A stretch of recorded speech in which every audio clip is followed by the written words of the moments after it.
Good afternoon. Thank you for coming. For those of you who we haven't had a chance to meet, hi Lucille. I'm Janet Porter, and my husband Jim O'Sullivan and I moved here in April. And I spent my career as a hospital administrator, most recently in Boston, but at a place called Dana-Farber Cancer Institute, if any of you have heard of that. And before that, I was at Nationwide Children's Hospital in Columbus, and I was at UNC. So my husband said, I kept making the doctors mad, and I had to keep moving. I was thrilled a couple of years ago when I was asked to serve on the board of Hilton Head Hospital. And the reason I was thrilled is because I really have a commitment to people having access to good health care. I mean, that's really what hospital administration should be about, is people having, promoting health and as much as possible and having people access to good health care, and I want to do all I could to help. I was especially thrilled last November when it was announced, to all of our surprise, that Tenet had sold the 3 hospitals that they have owned for decades in in South Carolina, one in Charleston, Coastal Carolina, and Hilton Head Hospital were owned by Tenet, which is a healthcare corporation out of Texas. And I was thrilled that they had sold to a not-for-profit called Novant, which is a healthcare system out of Charlotte, North Carolina, a not-for-profit system. And because I was on the board of Hilton Head Hospital, a lot of people started asking me, what does that mean? What does that mean that it's going from a for-profit to a not-for-profit? Is this good news? Well, I was thrilled not just because it was going to become a not-for-profit, but when I was at University of North Carolina in Chapel Hill, I had done a lot of work with Novant. And so I knew the system well, although my information was somewhat dated, and was just really excited about what this would mean for the island. So so last March, I asked Joel to do a Zoom webinar for the Women's Association of Hilton Head Island. And we had 172 people register, so I realized there was a lot of interest. And then when Jim and I moved here, if the hospital topic would come up, people would ask me. Some people said, oh, we have a new CEO, and I said, no, he's been here for years, and people wanted to know what that meant. So I was thrilled that Joel was willing to come and talk to all of you about what we think this means for the island. The good news is, since Joel and I met in March, we know a lot more about what it means than we knew just in March, because the sale was effective February 1st. So March was a little early to really know. So this is what we're going to do this afternoon. I know many of you came because you have questions. So what we're going to do is, first of all, I'm going to interview Joel for about 25 minutes and ask him some of what I think are your general questions, and then we'll take questions from the audience. How's that sound? Okay, good. So we're going to start by getting to know Joel. Joel and I know each other because we've worked together for years. So I know you well, Joel, sure. But they don't know you. So start with where you grew up and how you decided to become a hospital administrator, and without giving us your entire life story and being here till 6 o'clock. Sure. Well, let me start with thanks, Janet, for the invitation. And I promise any questions you all ask pale in comparison to the questions Janet asked during board meetings. So I like to think of myself as pretty informal, happy to answer questions as we go or at the end, whatever you all prefer. I'm also really proud of myself because I wore a tie today, and this crowd is exceptionally well dressed. I kind of knew the audience, I think. So there's seats up in the front for those of you who are standing in back. There's seats all the way up here. Come on in. So again, Joel Taylor, I've had the pleasure of living here for right at 8 years, maybe like next week, 8 years. I started at Coastal Carolina Hospital, which is the sister hospital of Hilton Head Hospital. Started there September of 2016. I grew up south of Nashville, and my father was in healthcare in the skilled nursing facility realm of healthcare, and after finishing high school there in south of Nashville, went south to Birmingham, Alabama, undergrad at Birmingham Southern, and then graduate school at University of Alabama, Birmingham, and just have been in the acute care hospital realm ever since. I met my wife, Marcia, while an undergrad at Birmingham, and proud to say she has stuck with me as we've moved throughout the Southeast. I've had the pleasure of leading hospitals in Tennessee and Alabama, and then, as I said, 8 years here in the Low Country, 2.5 of which have been at Hilton Head Hospital. So to Janet's point, was part of Tenet for 8 years. Before that, I'd been on the not-for-profit side. Before that, I'd been on the investor-owned side. So I've seen both, and excited about what Novant Health will do for our community and our hospitals. So just tell them a little bit about your family. Sure. So I mentioned my wife, Marcia. She is absolutely my better half. She's a teacher by training, but she's been on sabbatical for about 18 years, as she likes to say. And we have 2 boys. My oldest, I was telling Jim, my oldest went to college. He's a freshman at Wofford College up in Spartanburg.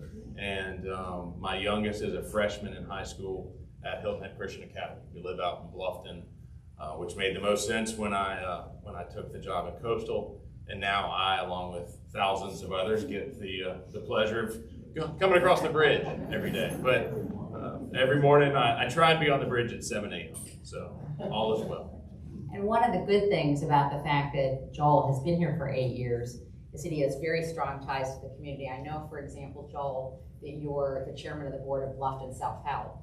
So would you just describe a little bit about your involvement? I know you're involved in the Chamber of Commerce and lots of other stuff, but just give them a handle on kind of how connected you are and how you helped connect the hospital to the community at large. Well, Janet hit on it when she kind of talked about her personal mission and being involved in healthcare. Part of my role as a leader and part of just my ethos of why I'm in healthcare is to ensure the access to healthcare and also to be out and visible in the community, to know what's going on in the community. So I've had the pleasure of serving on the board of Bluffton Self Help for about 6 years, which is a great organization located there in Bluffton.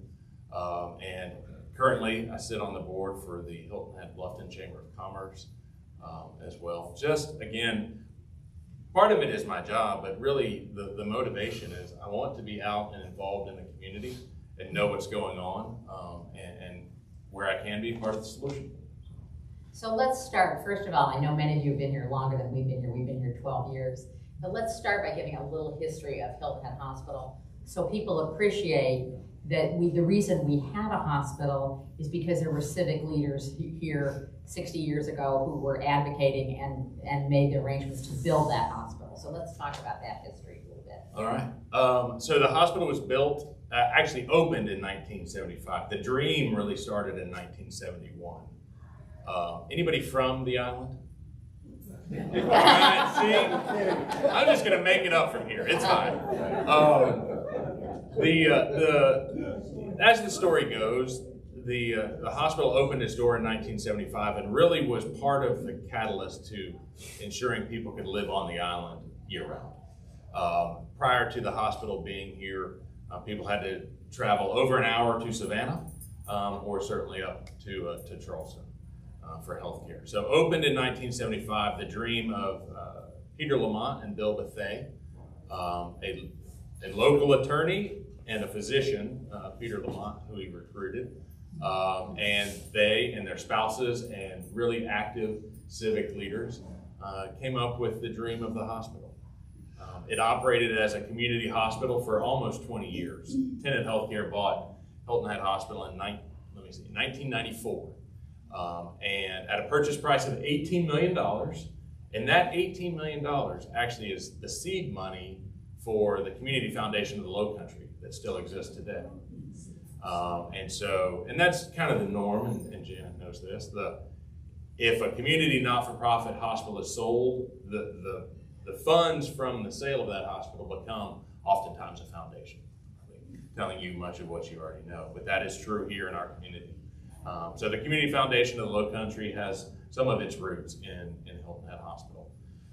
And so started as a 40-bed hospital. It is still today it's a 93-bed hospital, but what I would tell you is still today it's a community hospital focused on Hilton Head and certainly Bluffton as well. But it's a community hospital that has over 100 medical staff members and does some pretty remarkable things that I'm happy to get into now.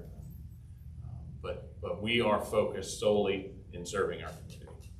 So my experience as a hospital administrator is in tertiary care hospitals, university hospitals, academic medical centers. So one of the things that I think a lot of people struggle with is you all come from big cities like Indianapolis or Chicago or Cleveland and are used to having access to that level what we call tertiary care as opposed to primary or secondary care. And so one of the questions that people have asked me as a board member is, how does a community hospital really decide what services they want to provide locally and what they're not able to provide, like transplants or things like that? How do you really make that distinction as to what how full the range of services will be at a community hospital? So would you talk a little bit about that? Sure. So for us as Hilton Head Hospital and with our sister hospital, Coastal Carolina, what we oftentimes look at as we look and talk about providing services. So cardiology is a service, neurology is a service, women's health, including obstetrics, is a service line. So as we look at it, we kind of measure it by how many patients are out there. What's the demand? I mean, it's kind of economics in some regard, but it's the demand piece. How many patients are out there needing that service? What do the physicians that will be the key components of that service, what are they looking for to provide?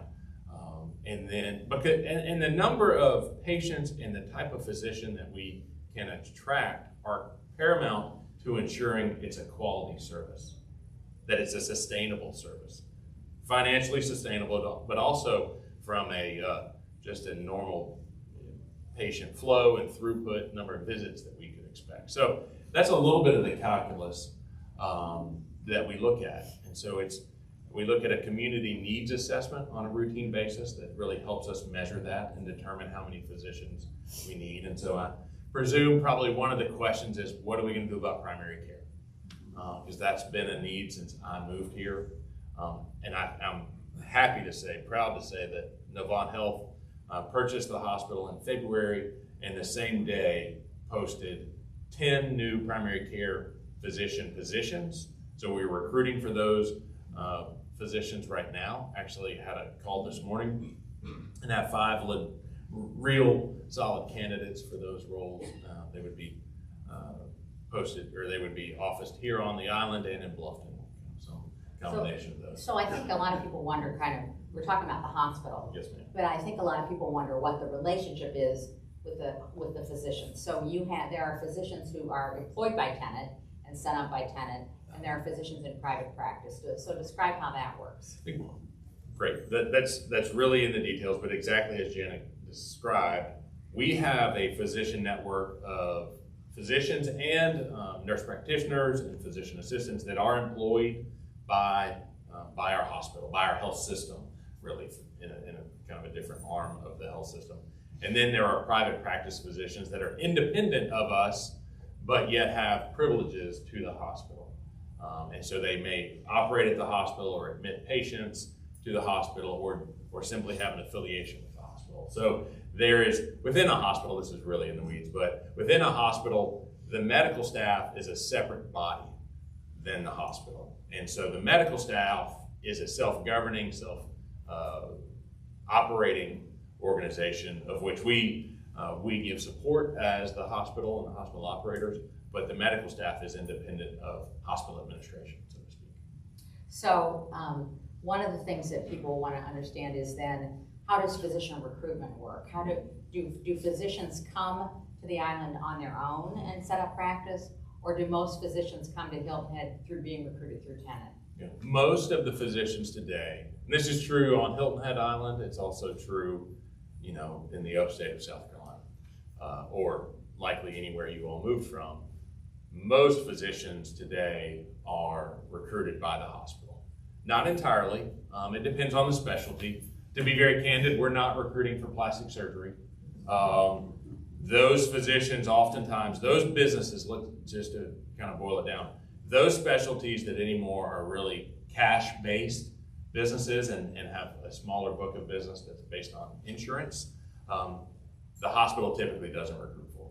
But everybody else, from primary care to cardiology, orthopedics, we are typically the engine recruiting for those physicians. Many of them will become employed by our hospital. Some of them may join an existing private practice. For instance, we are working with Dr. Gilbreth and Dr. Gwads, two on-island gastroenterologists, to recruit an additional gastroenterologist.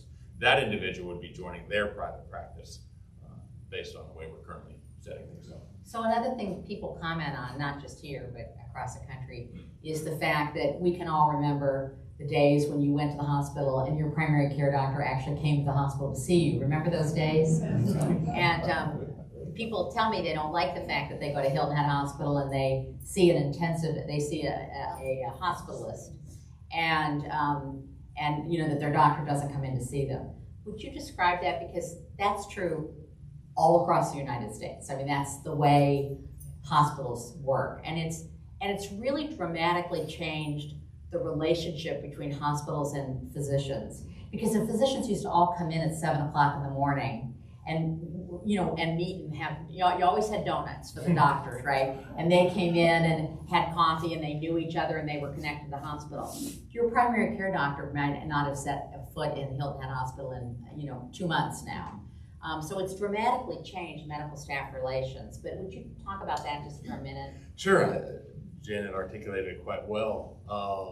About 20 years ago, it was just a sea change within the healthcare industry, and especially within hospitals, where what we would call traditional primary care, those physicians that took care of you in the clinic, also admitted you to the hospital, and they probably had a group that helped cover them on the weekends and rounded on you if you were in the hospital. They might substitute in for your primary care physician. About 20 years ago, primary care just took this divergent path in training and in practice, in that physicians began focusing on either the outpatient, so in the clinic setting, or they focus on the inpatient in the hospital setting. I think a couple of big drivers, and Janet can certainly opine on this, a couple of big drivers. One, the base of knowledge within medicine continues to grow at a pretty dramatic rate. And so keeping up with the acute needs inside the hospital and then what they're more often presented with on the outpatient side of things was a tall task. The other piece is economics. The way that specifically Medicare and the commercial insurances pay for inpatient care pales in comparison to the payments received for caring for patients in the clinic. And the time commitment of both became part of the challenge. So I don't know if you would add anything else. No, I think that, I just wanted to explain that. Yep. So I think one of the big questions is, which has been a question in healthcare for a long time, is what's the difference between for-profit and not-for-profit hospitals? First of all, you'd probably be surprised to learn 73%, the last data I saw was 73% of the hospitals in the United States are for-profit now. And they're owned by big companies that, trade on Wall Street. So the freestanding not-for-profit community hospital is becoming kind of more and more of a dinosaur than it used to be. The bigger you are, the more likely you are to be not-for-profit because you're maybe owned by a university. But particularly small rural hospitals are very much owned by for-profit companies. So could you just explain a little, you've worked in both settings, I've worked in both settings, so describe a little bit about the difference between those two. I think on a day-to-day basis, one would like to believe there's no difference. And I can promise you this, for the nurses, there's no difference. They're there to care for the patient and meet their needs on a care basis. From an administrative standpoint, there is a difference because the operational philosophy of a for-profit corporate hospital is different. If you all, and I imagine many of you did, work for publicly traded companies, you understand the quarterly focus, the push to meet Wall Street expectations, and how that kind of derives itself into healthcare is the hospitals that are part of an investor-owned, publicly traded company start to focus largely on those high-margin service lines. And as a result, and just really very candidly, our instance was, as a result, we're going to focus on those areas of expertise that require surgical intervention in the hospital, and less so on primary care, which is a loss leader oftentimes for health systems. So I think on the not-for-profit side of things, what I would tell you can expect is a more holistic approach to healthcare, outside of just the acute care setting. So I mentioned earlier primary care, but it will also lead into other medical subspecialties that we will recruit for and look to add to the community over time. So before we go on, I want to make sure everybody understands that a little bit about Novant, which is our new partner in healthcare. And they purchased the 3 hospitals in South Carolina. That sale was effective February 1st. And it was in the paper. The sale price was $2.4 billion. Wow. $2.4 billion. And when you talk to Novant, which Joel has much more than I have, but I've had a chance to meet board members too, you know, they say that they saw this was their first acquisition outside of the state of North Carolina. And so they were very excited to come into South Carolina. And they saw this as a 100-year strategy, is the way they've described it. That they want to make a long-term investment in healthcare in the Low Country. So let's talk. Novant is a healthcare system that started out of Presbyterian Hospital in Charlotte. If any of you are familiar with that, big, like many communities, it was a big dominant provider of healthcare in Charlotte. And they began to develop relationships with community hospitals around the state of North Carolina, and they purchased them one by one by one. So how many hospitals do they have now? They now have 19 hospitals. 19, and that includes the 3 in South Carolina. Yes, ma'am. So tell them a little bit more about Novant. Well, I think what I have found, and Janet hit the nail on the head, it's a 100-year investment. Their focus in South Carolina is going to be a little bit different than their focus has been in North Carolina. And by that, I mean really just from a strategic standpoint. The 3 hospitals they bought, so 93 beds at Hilton Head, and typically within hospitals we talk bed count. It's just the measure of size. It's probably as good as any to differentiate between hospitals. But you've got 93 beds on Hilton Head Island. You've got 41 beds at Coastal Carolina. So Janet ran hospitals that one single unit was larger than Coastal Carolina Hospital. And you probably encountered them at Thomas Jefferson in Philadelphia or wherever you came from. 41-bed hospital is small, but they do pretty tremendous things, and I'll come back to that. Yes, ma'am. What was the 3rd South Carolina hospital? East Cooper Medical Center in Mount Pleasant, just north of Charleston. And so they bought these 3, and these 3 hospitals share some similarities. Very surgical-based hospitals, relatively small community hospitals. They're not 700-bed tertiary care facilities, and with that, all of the expense on infrastructure and medical staff and all of those pieces. So all things considered, we're fairly nimble in our ability to change and grow. That was one attraction that Novant had to South Carolina. The other is the growth that is expected along the coast in South Carolina and further south. Novant absolutely subscribes to the mindset that this area of the country is one of the largest growing areas of the country. People moving from the Northeast, the Midwest, where have you, and they're coming to the coastline. And so it's an opportunity from a business and a strategic standpoint. Also, I'm getting in the weeds here, but I guess about this time last year, 18 months ago or so, South Carolina changed their Certificate of Need laws. And if you follow this, Certificate of Need really controlled healthcare expenditure and healthcare expansion, largely in the Southeast, but across the country. North Carolina still has the Certificate of Need. South Carolina's Certificate of Need will fully go away in 2027. So this is also somewhat an incubator of what should Novant Health invest in, how do you grow and develop a health system in a non-CON state. So again, a little bit in the weeds there, but some of the rationale.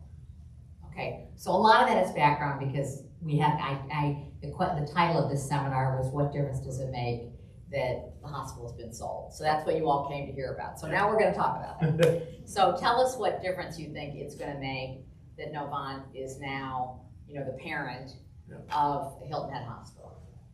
Maybe counter to everything I just said, I'll just try and be brief. I'll be more brief. I think the biggest change you can expect is that we Hilton Head Hospital, we as part of Tenet, we were really good on focusing on the expertise within healthcare. We recruited and we retained some of the best physicians. You should expect to continue to see that, but you should also expect to see a real focus on the experience component of healthcare. And so that personal touch, that patient experience, I would expect you would see improvement there. And that begins with, I've referenced it now several times, the primary care component of things, and just offering a full, the full spectrum of healthcare services that otherwise is not here. So. But Joel, one of the issues, if you're stuck in the emergency room and can't get a bed, that may have happened to some of you, is you'll hear, well, they don't have a bed. The truth of the matter is, Hilton Head Hospital had a bed, and hospitals around the country had beds. They didn't have nurses. That was the problem. And so one of the exciting things that has happened, that I'm gonna let Joel talk about, is that when the employees, which did not happen fully effective until September 1st, became employees of Novant, that happened September 1st, they got a much better benefit package. So that is really gonna help us in terms of recruiting staff, because your ability to get in the hospital it's not that we don't have enough beds, it's that we haven't had enough staff. So talk about the enhanced benefit package. Sure, I think to back up just a bit, the change with Novant really allowed us to invest in the staff, to invest in the interim term in what we call contract labor, so travel nurses. Right now we have about 30 travel nurses at Hilton Head Hospital to ensure that we are not holding patients in the ER on a consistent basis. Now those travel nurses are paid 1.5 to 2 times what our regular employees are. So it's a temporary solution, but we are working to solve that. And Janet hit the nail on the head again with the enhanced benefit package and some local autonomy to control what the necessary pay rates are to attract staff. It's not unique to us. I would venture to guess, I don't want to put anybody in administration on the hot seat within Tide Point, but attracting staff to the island is a challenge. So part of the solution there is compensation. So being able to do that, enhanced benefit package really around paid time off, 403B match, both improved on day one. Dramatically. And just to give you a standard of comparison, I'm on the board of something called Mercy Health System, which is the dominant provider in the state of Missouri. They have 27 hospitals in Missouri, Kansas, Oklahoma, Arkansas. And at the peak of the nursing shortage during COVID, we had 837 traveling nurses. If you can imagine. And they made anywhere from 1.5 to 2 times what the regular staff employee makes. This is not a situation anybody wanted. And all across the country, it's improved gradually, and it's improved gradually here. How many did we have at the peak? So at the peak, we probably had 45, but needed 70.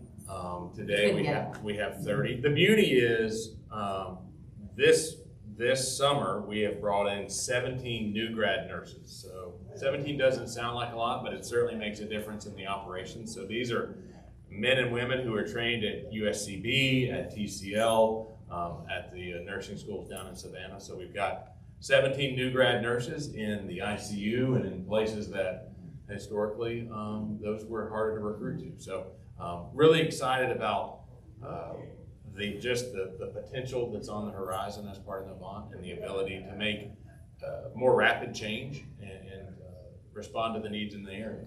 So 2 other changes I want to mention that are important from this switch from for-profit to non-for-profit. Number 1, Hilton Head Hospital paid taxes. They were one of the biggest businesses on the island paying taxes. What were we paying in taxes locally? To Hilton Head Island, about $800,000. So we don't have to pay taxes now.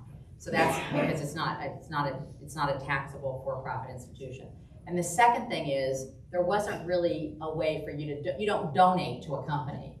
Now there's a foundation where people can donate to Hilton Head Hospital to make Hilton Head Hospital even better for generations to come. I do want to put in one plug that one of the things that happened during COVID is we lost a lot of our volunteers because of COVID. That happened nationwide. And I'm on the hospital auxiliary board, and we would love to have you come and volunteer at the hospital, at the front desk, in the gift shop. There's a lot of ways you could support the organization, both financially, but also through volunteering your time, because volunteers oftentimes make that hospital experience that Joel recognized really special. So, Joel, do you want to add anything else before we take questions from the audience? Did we miss anything? I think the one piece that I missed was, as a not-for-profit hospital, our earnings are reinvested in the facility and in the community and in our staff. So that's probably, it's what you won't see on day one, but fast forward 3 years, that investment and reinvestment will be noticeable. So that will come with time, but that is a big plus for our So with organization. that, why don't we take questions from all of you as to what you'd like to ask Joel about what the future will bring? Yes. I'm a little Joe. confused, when you say, talk about a traveling nurse, you mean they can shift from one floor to the other in the hospital, or they go out? So maybe they're from Charleston. More local than that even. Maybe they live in Savannah, historically worked at a hospital in Savannah. The nursing shortage occurred, and they took what we call a travel assignment. So they make the hour trip here, but are paid 1.5 to 2 times. And they work for, there are traveling nurse and respiratory therapist and pharmacist. There are companies that employ these people who say, you know, I'm 23 years old, I'd like to see the United States. Sure, give me an assignment in Seattle for 3 months, and 3 months in Minneapolis, and 3 months in Hawaii.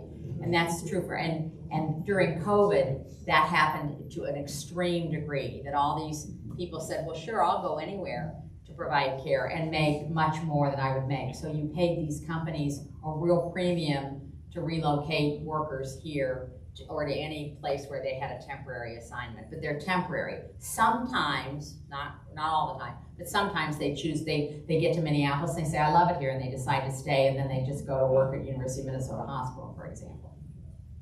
Yes, sir. Yes, I was wondering, how does your cost compare to other hospital costs, and how you are negotiating that with insurance companies or Medicare or so forth? So, That's a whole course. yeah. That's why I'm looking at Try to Janet. answer this in brief. So healthcare finance, we would all need to go to the bar and come back. But, so in short, we negotiate individually with each individual managed care insurance company. And so Novant negotiates on behalf of all 3 hospitals within South Carolina with Blue Cross Blue Shield of South Carolina. On the flip side, Medicare, I'm going to guess most of you have Medicare, tells us what they're going to pay us. So my charges, what you might see on a bill, is total charges. We never get paid total charges. Never. In Medicare's world, they say, all right, you charge us, I'm going to make this up. You charge us $10,000, we're going to give you $3,500, and you'll like it, and deal with that. So thank you. And you say thank you, because I've got to have Medicare I've got to be able to provide services to Medicare patients. So from a cost standpoint, I would say this. Any hospital today is very focused on ensuring efficiency and cost. But it is a very costly environment that we work in. It's a very capital heavy. Capital being buildings, medical equipment. A hospital grade TV, don't ask me what the difference is between a hospital grade TV and a TV in your home, is about 3 times what you pay from Walmart. And they can tell me it's because it plugs into the nurse call system and all this, but hospitals are just charged a lot. So, and in turn, it goes to the patients, the consumer. So Medicare and Medicaid pay the same to everyone. You take what you get, and you're lucky to get it. Yeah. There's people who don't have money. When I worked in Ohio, big Amish community, they don't believe in insurance. They came in and paid cash in our, in our admitting department. And then there's all the private insurances, Prudential, Blue Cross Blue Shield. You negotiate all those different rates. The truth of the matter is, there has been the private sector has long covered is where the profit comes from. You either lose money or break even on Medicare or Medicaid. You can't stay alive if you have all Medicare and Medicaid patients because of what you're reimbursed. So you want to attract patients who have private insurance because it's much more lucrative. And the other thing that Joel mentioned is in a hospital, if you want to really change the finances, you do a lot more surgery. Medicare and Medicaid reimburse much higher for surgery than they do for pneumonia, for example. So figuring all that out is like you have to take a whole course in order to understand all this. But that's the thumbnail sketch. Yeah, and sometimes even after the whole course, you don't totally understand. So another question before other people ask questions is one of the questions I've been asked a lot. We've talked about primary care, but a lot of people ask about specialists. When are we going to get a diabetologist, for example, which is a doctor who specializes in diabetes, for example? Or could we get more neurologists? So talk about the philosophy or approach that you think Novant will have on specialists. Yeah, very similar thought process on those specialists. And when we talk specialists, they're kind of two different channels. The surgical specialists, and we have historically recruited to meet that demand, whereas the medical specialist, it kind of depended. I would definitely foresee, and it's already bearing itself out, that we, as our health system, will continue to recruit the surgical specialists, but now are also targeting those medical specialists. So neurologists. We have 2 neurologists in the area now. I have an interview tomorrow, actually, with a third to add someone. So looking to grow that component of our medical staff. Okay. What other questions? Yes. How do you deal with many people in the community can't afford to go to the hospital? Take them providing services. Do you have a relationship with them where they see a person who needs a particular surgery, and do you take a certain percentage of people who can't pay? Yes, sir. So one, as a for-profit entity and now as a not-for-profit entity, anyone that presents with an emergent medical condition, we have to care for, regardless. And we did, and we will as we go forward. We do have a relationship with them, which is an amazing organization. And so the relationship has historically been that we offer them, their patients, a discounted rate for surgical needs, for imaging, but we have self-pay rates and it's a charity care policy that kind of details out who pays what at what income level. And you can have depending on your income level, you could have the full bill written off. So we do absolutely take that into consideration. I want to just make a comment about volunteers in medicine because a lot of people don't know this. Somebody's phone's going on? Yeah, okay. But I don't know, most of you realize that Volunteers in Medicine that was established on Hilton Head Island and became known nationally because they changed the law in South Carolina allowing physicians could get licensed and they would pay their malpractice insurance. Physicians wouldn't come here and volunteer at them because of the high rates of malpractice insurance. So they were successful lobbying the state to convince them to pay the malpractice insurance of physicians who are qualified and licensed if they are volunteering. This became known around the country, and today, the last time I checked, my numbers may be wrong, there are 96 volunteer in medicine clinics around the United States, and it all started here on Hilton Head Island. All started here on Hilton Head Island. And I was on the board of AARP, and I met with, and on the board with me was a woman who ran the National Organization of Volunteer in Medicine Clinics. It's an amazing part of medical history, and people around the country in primary care who are concerned about care, particularly for indigents, know about Hilton Head being the grandfather who birthed that concept. That's another question. Other questions? Yeah, I was just curious, how does a not-for-profit like access capital? So the bond market, principally. Well, that's how you raise the $2.4 billion? You got it. Now, Novant has a AA bond rating currently. After the $2.4 billion acquisition, they had, I think the number was $4 billion in cash. They didn't want to spend all that. So I think it's a very healthy organization financially. Janet referenced something earlier when talking about the corporations that run hospitals. The not-for-profit health systems are expanding as well. It's really about scale. This is true in most every industry, but anymore it's about scale. So you can negotiate with payers so that you can negotiate with supply companies as well. So, great question. You can imagine if you're a 94-bed hospital buying hospital beds, the rate you get to buy 10 more beds, what those cost, versus when you're in a Novant system and they decide they're going to purchase 500 beds, what the rate you pay. So the advantage of being in a system with 17 hospitals is you're getting a great group for everything, from your bandages, from your capital equipment, from your computers, everything. Yes, sir. What's the chances of getting a proctologist? We are recruiting. Are you? No. No. Slim is the answer. Slim. No. Yeah. We're not. Yes, But ma'am. the whole audience knows now that you're interested. That's right. That's right. On the other side of things, do you get many deliveries at Hilton Head Hospital? So we, on this scale, we still have a labor and delivery unit.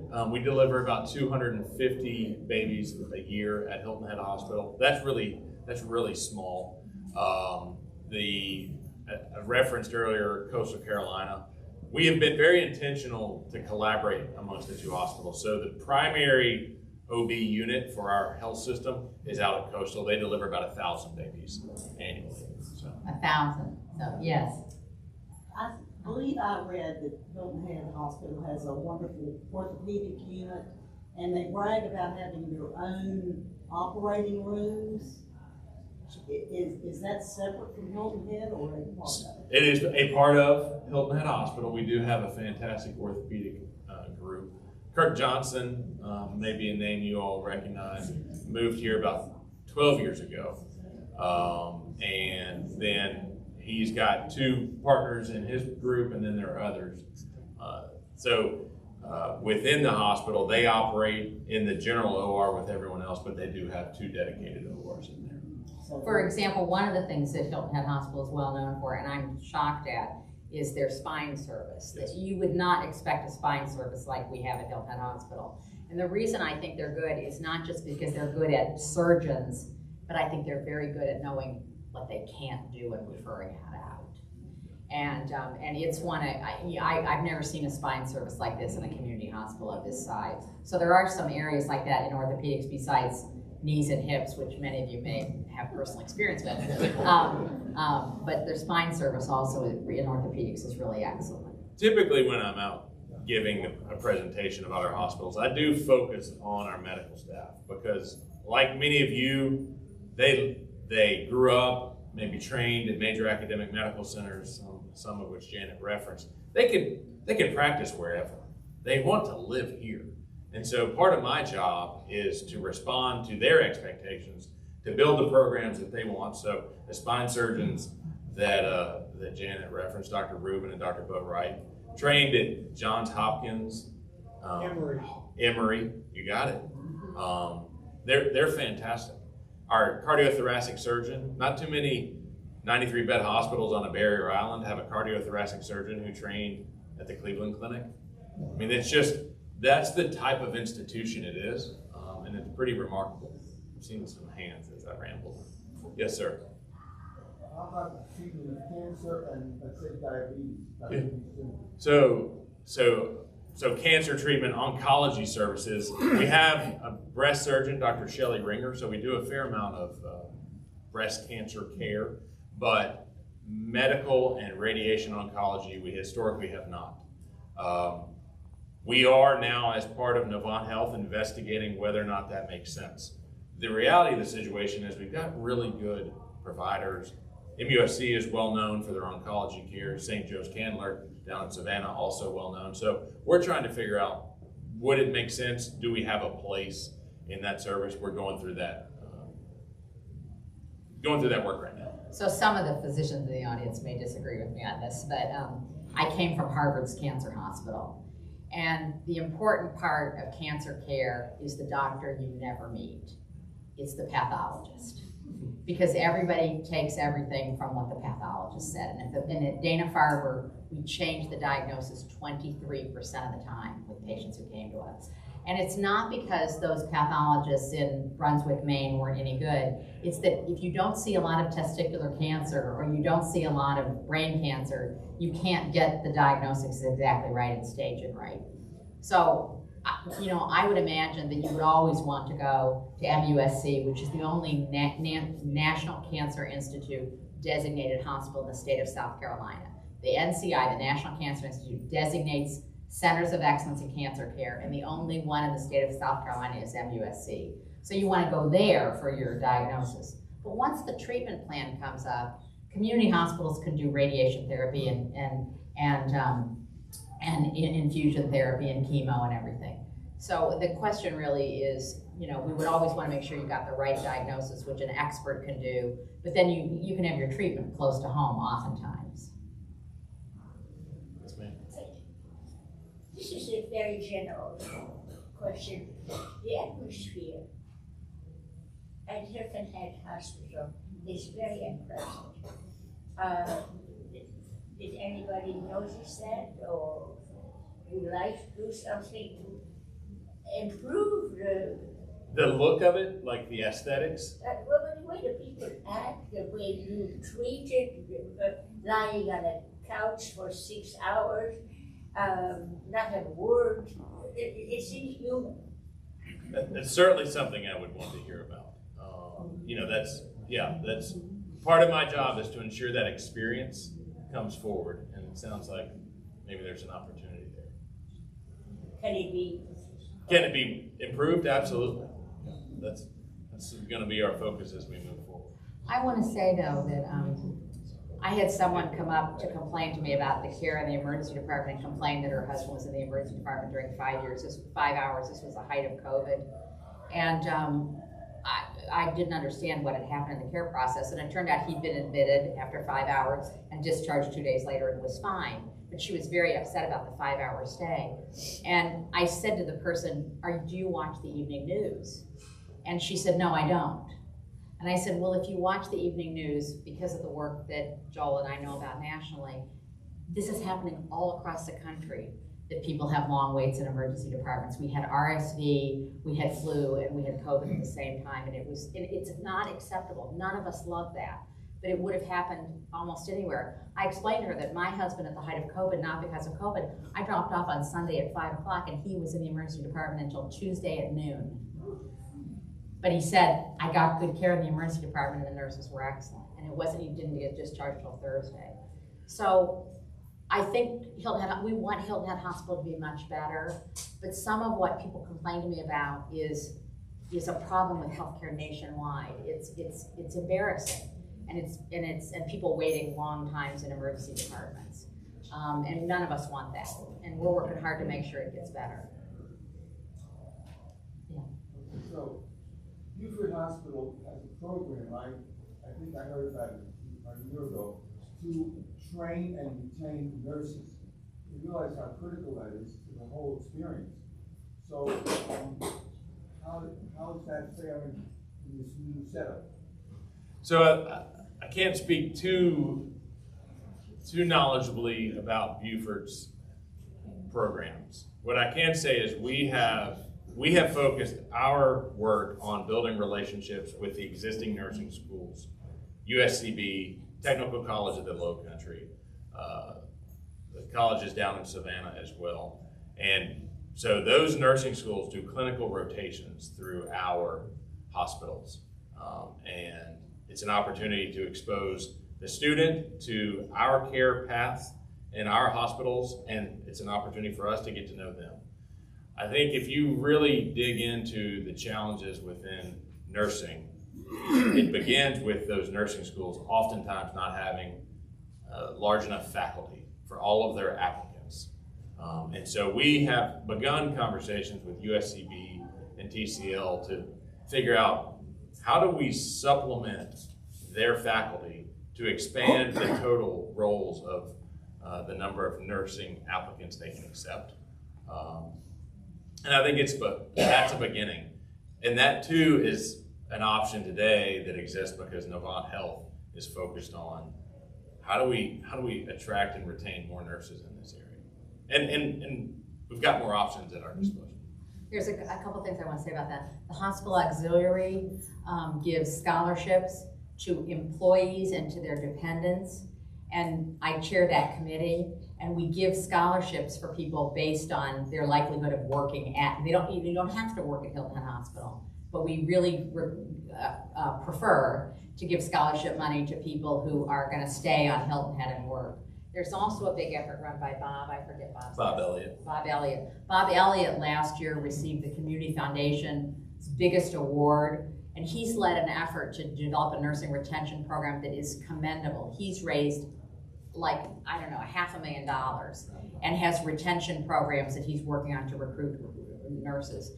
And the other big thing for us is affordable housing. I mean, it's a problem. And for example, talk about the affordable housing initiative that you did. So, again, just a lot of our efforts to attract and retain staff have been on what compensation's big, but there are other influences here on the island, one of which is housing.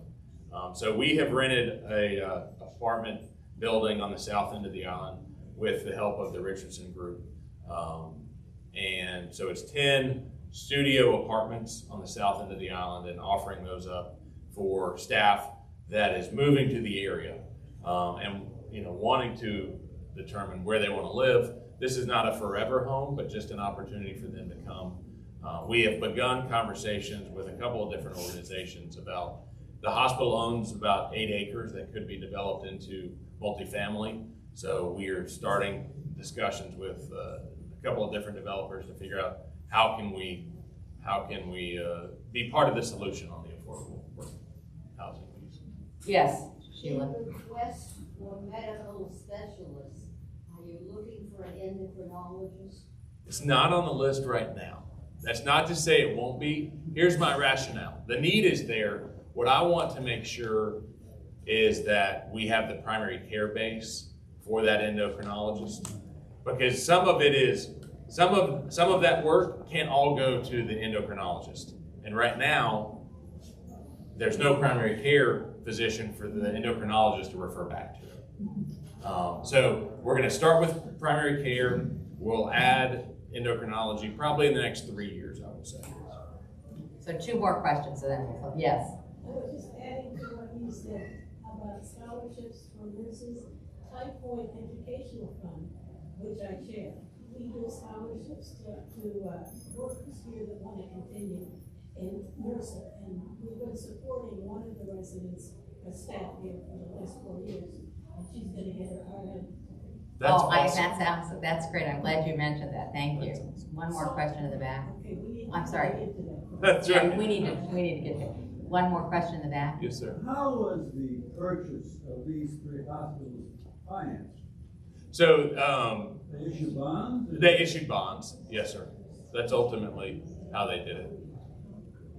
So if you're committed to having good health care on the island, there are things you can do to help make that possible. And I would encourage you to Joel is very accessible. I still am very active at Hilton Head Hospital. Please let us know your thoughts.